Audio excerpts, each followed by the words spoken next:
హృదయపూర్వక కృతజ్ఞత తెలియజేస్తూ ఆమె విశ్వాసాన్ని నమ్మకంతో ఈరోజు భారతీయ జనతా పార్టీ అభ్యర్థిగా రెండవసారి ప్రకటించడం చాలా సంతోషం. తప్పకుండా కరీంనగర్ పార్లమెంట్ నియోజకవర్గంలోని కార్యకర్తలం అందరం కూడా కేంద్ర నాయకత్వం మీద విశ్వాసాన్ని నమ్మకం ఉంచిందో దాన్ని వమ్మయ్యకుండా భారీ మెజార్టీతో గెలిపించడానికి కార్యకర్తలు అందరూ కూడా సిద్దం కావడం, ప్రజలందరూ కూడా భారతీయ జనతా పార్టీకి అనుకూలంగా నరేంద్ర మోడీ గారిని ఎట్టి బస్సులో మూడోసారి ప్రధానమంత్రి చేయాలని చెప్పి ఒక ఆలోచనతో భారతీయ జనతా పార్టీ గెలిపించడానికి సిద్దమైన తరుణంలో ఎట్టి బస్సులో కరీంనగర్ పార్లమెంట్ నియోజకవర్గంలో ప్రజల ఆశీర్వాదంతో కార్యకర్తల యొక్క కష్టంతో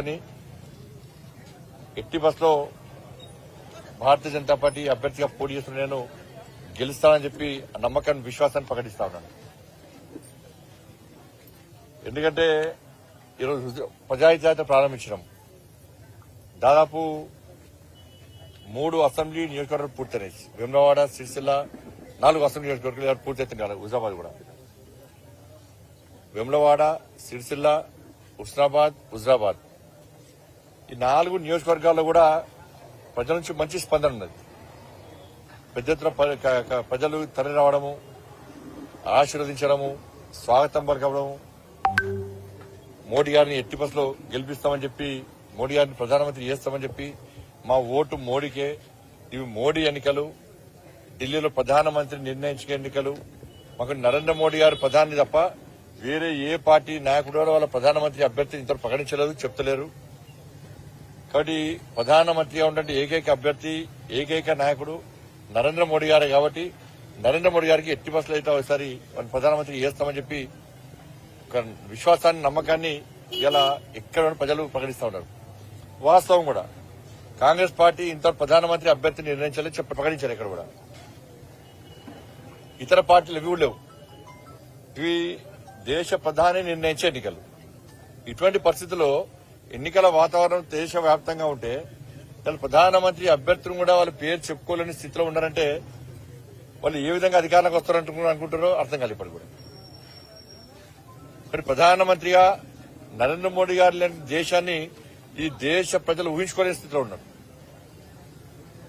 దేశాన్ని రక్షించడం గాని, దేశ ఆర్థిక వ్యవస్థను పరీక్ష చేయడం గాని, ఈ దేశాన్ని అభివృద్ధి చేయడం గాని, తెలంగాణకు సంబంధించి తెలంగాణ రాష్ట్ర అభివృద్ధికి దాదాపు 10 లక్షల కోట్ల రూపాయల నిధులు ఇవ్వడం గాని, అనేక సంక్షేమ పథకాలు అమలు చేయడం గాని, కరీంనగర్ పార్లమెంట్ నియోజకవర్గానికి నిధులు ఇవ్వడం గాని, కరీంనగర్ పార్లమెంట్ నియోజకవర్గంలో కూడా సంక్షేమ పథకాలు అమలు చేయడం గాని, కరీంనగర్ పార్లమెంటు సభ్యునిగానే గెలిచిన తర్వాత దాదాపు 12,000 కోట్ల రూపాయలకు పైగా నిధులు తీసుకొచ్చిన విషయంలో గాని ఇవన్నీ గుర్తించిన ప్రజలు ఎట్టి బస్సులో భారతీయ జనతా పార్టీకి మద్దతు ఇవ్వడానికి ఇవాళ ముందుకు వస్తా ఉన్నారు.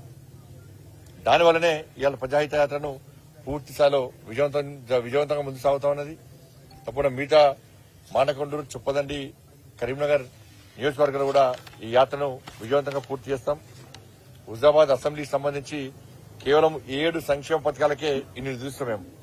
ఉపాధి కూలీలకు సంబంధించి గ్రామీణ ఉపాధి హామీ కూలీకి సంబంధించి 103 కోట్ల 63 లక్షల రూపాయలు ఇచ్చినాం.